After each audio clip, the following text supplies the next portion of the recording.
The Euclidean submarine bearing Jerry and Joan is plowing steadily southward toward Euclidia, the magic island of the South Seas.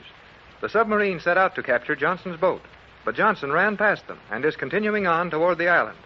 His last radio message telling of an accident to his boat. Oil tanks leaking. May not have enough fuel to make port. With all this in mind, the submarine is following Johnson closely, so they may pick him up and tow him to port. Mrs. Gregory and Captain Tex Bradford have watched and heard all this from the control room in the submerged island, but they can see and hear nothing of the submarine now, as the commander has shut off the power, and Jerry is telling Joan he thinks they've found a friend. I'm afraid you are mistaken, Jerry. These Euclideans are too happy with their power and with their dream of conquering the world. But I tell you, I know what I'm talking about. Now listen, Joan, when that woman commander left us here in the central control section and went up forward there to talk to that engineer, she cut off all the gadgets that pick up our voices and carry them all over the sub, didn't she? Yes, Jerry, but that was only done to conserve the power. If this submarine will have to tow a crippled boat to the island, all the power will be needed to operate the towing magnet. That's all okay, and it gave her a swell excuse. But I'm telling you, she wanted us to have a chance to plan something about what we're to do when we get to Johnson's boat. Even if that were true, Jerry, there is nothing we could do of any value. We will tow Mr. Johnson to Euclidia. His boat will be captured with all on board, and Captain Bradford's formula will fall into G-47's hands. Oh, gee, I forgot the formula for a minute. I guess there's nothing we could do about that, is there? You said Mr. Johnson had some of those clever little homing pigeons on his boat. Could he not send a message by one of them? Send the formula on to someone else? No chance. The pigeons on his boat are trained to go to your mother's boat, and they'd only end up on the island again with the formula. Johnson might just as well take the formula in himself and hand it over to G-47. Let me warn you of one thing, Jerry. Do not try to do more than you have permission to do. You will find the commander and the engineer very swift in their punishment. Gosh, that engineer is big enough and ugly enough to get a job scaring babies anytime. But I got an idea the skipper's going to give us a break. I am afraid, Jerry, that idea will get you into serious trouble. I'll take a chance on it when the time comes. But right now, I won't act like I noticed anything funny about the way she acted. Be quiet now. She is returning. She looks like she means business, too. I think you were wrong, Jerry. I see that you at least had intelligence enough to obey instructions and remain as you were. I have given the engineer orders to prepare the stern electromagnets for towing Johnson's boat when his fuel is exhausted. May I ask you something, Commander? You may, if the question is within reason. You use explosive gas for power on this sub, don't you? Correct. Those lockers are full of cubes of the solidified gas, which, when placed in the discharge tubes and vaporized, explode continuously with tremendous and noiseless power. Thanks. That's swell. But what bothers me is how you get power to run that big generator, and whether the power is going to come from to run magnets heavy enough to tow a big boat. The generators are run by water pressure. There are minute tubes throughout the outer shell of this boat, parallel to the axis. The natural rush of water through these tubes is utilized by turbines in the bow and stern. They drive the generators. The storage batteries alone would handle the generators for an hour. Is that not so, Commander? Precisely. But gee, don't you lose a lot of speed by having those tubes pick up all that water? The loss is 15%, negligible compared to the amount of current generated. Boy, oh boy, this is really a submarine. You will see the magnets working very shortly. Are we close to Johnson's boat? It is difficult to get the exact range now. His motors have stopped. Then he has run out of fuel. We may come up to him very soon, then. Will you take this sub up onto the surface to tow him? This is a submarine. It has never been on the surface, except as you saw it standing perpendicularly to act as a conning tower. But how can you hook the magnets on his boat? He has been instructed by G-47 to drop an anchor over his bow.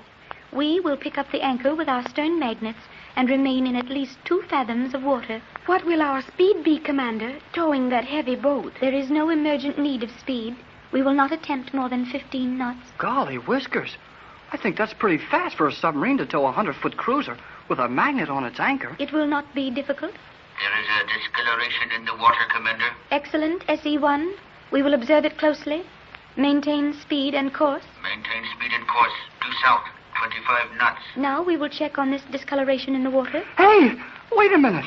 You're not going to open a hole in the wall of this thing, are you? Jerry, be quiet. Certainly I am, but have no fear. You will not drown. If your powers of observation were worthy, you would see that I am opening a small slide in the inner shell. So. Then a mere slit in the outer shell. And there we have a small stream of water passing through that channel and continuing harmlessly out of the stern turbine exhaust. Gee whiz. Is it not wonderful, Jerry? It sure is. Yes. So SE1 was right. There is a distinct discoloration in the water. Oil. Fuel oil for diesel motors. We are following exactly in the wake of Johnson's leaking fuel tanks. There. The volume of oil is increasing. Good. We are near the boat. That's sure keen. But you left me behind on one thing. Did you not understand how the water passed through there without entering the compartment, Jerry? Oh, sure, I understood that. But where did that oil come from? Are you being deliberately stupid? You have heard me say it came from the fuel tanks on the boat we are following. Oh, I don't mean that. I mean that the top of this sub is 2 fathoms below the surface of the water. Well, how did the oil get down 12 feet in the water? Where I come from, oil floats until it scatters. This is a steady stream. The question surprises me with its intelligence. Had you been more observant, you would have noticed SE1 has raised a slender feeler tube in the bow. This reaches the surface and turns a jet of surface water through the channel I just opened. Do you have anything as wonderful as that in your world, Jerry? If we do, I can't think of it right now. Silence. I must speak to G47. Gee, Joan, I was... Silence, I said. That means absolute silence. S1 reporting to G47. S1 to G47. You may proceed. Boat we are pursuing has stopped. Motors silent. Oil drift on surface here indicates we are nearing boat. Prepared to tow it to Euclidia. Special orders? None. Proceed. That is all. G47. Gee, we're going to pick up Johnson's boat now. Naturally. You will find the method of attaching the magnetic stern fin to the anchor of the captive boat highly illuminative, Jerry. You mean I'll get a kick out of it? There will be no kicking here. The language of the stable is out of place in this well-ordered machine. He is just trying to have some fun with me, Commander. Jerry acts as if he didn't understand big words. It seems to be no effort for him to misunderstand anything. Oh, I guess you're right, Skipper. I'm sorry, Commander. SE1, prepare to tow Johnson boat. Prepare to tow Johnson boat. Has boat been advised to have bow anchor up? That has been done. You will maneuver position. I will personally attend to securing anchor with stern magnetic fin. Maintain speed and course until boat sighted. Very good, Commander. You two may witness this operation if you care to accompany me to the stern section. Oh, golly whiskers. That's swell, thanks. Hull, what is the meaning of this? What? Have you no manners?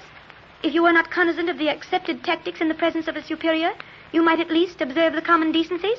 Hey, well, what have I done now? You started to precede the commander, Jerry. Oh, Jerry, I am so disappointed in you. I'm sorry, Joan. Golly, I was so excited I forgot to... Well, I'm sorry, Commander. It may be overlooked this time, as the damage is purely rhetorical. But let that be a lesson to you, Hall. There is a place for everyone in the Euclidean scheme of things. Your place is at all times secondary to that of the commander. Right. You may follow me to the stern. Boy, can she be tough. I told you, Jerry, you made a mistake about her. I guess I did. You will sit there, Hall. Remember that the magnetic paint on your hands and shoes is still active. Okay, I won't get funny. You there, Cleostro. Thank you, Commander. You will remain silent. You may see all that is of interest through the transparent shell. Boat dead ahead. Light draft. We will clear it. Excellent. Retard speed to stop stern fin directly below bow anchor of that boat. Retarded. Losing speed. 20 knots. 15 knots. 10. Full reverse tubes. Full reverse tubes. 5 knots. Stationary, Commander. Very well. Hold it so with stabilizers. I will project this stern magnetic fin. What is this, SE1? Yes, Commander. You have contributed an atrocious piece of navigation. You have driven about 3 fathoms beyond the anchor from that boat. Sorry, Commander. Reversing at once. There, 3 fathoms. That is satisfactory. Gee whiz. The poor guy misses an anchor chain 18 feet with the stern of the boat 80 feet from him, and he gets the dickens for it. That was a serious error, Jerry. Not in my country it wouldn't be. Silence. Stabilize as you are, SE1. Stationary, Commander. Very well. Observe closely, Hall. this lever. Move it to this position, so. The fin is extended. It just touches the anchor. Boy, that's slick figuring. And the engineer moved mighty fast, too, when he gave you those other 18 feet on the reverse. Things must move swiftly to have a value here, Jerry. Precisely. Ready to absorb the contact shock? Ready? Very well. What is the weight of that boat, Hall? Gee, I don't know. I should have known you wouldn't know anything of value. I have never heard the tonnage referred to. Then I must estimate it. The generator's full, so. 3 circuits of magnets will handle the load easily. You may feel a slight shock as the magnets in the fin engage the anchor, so.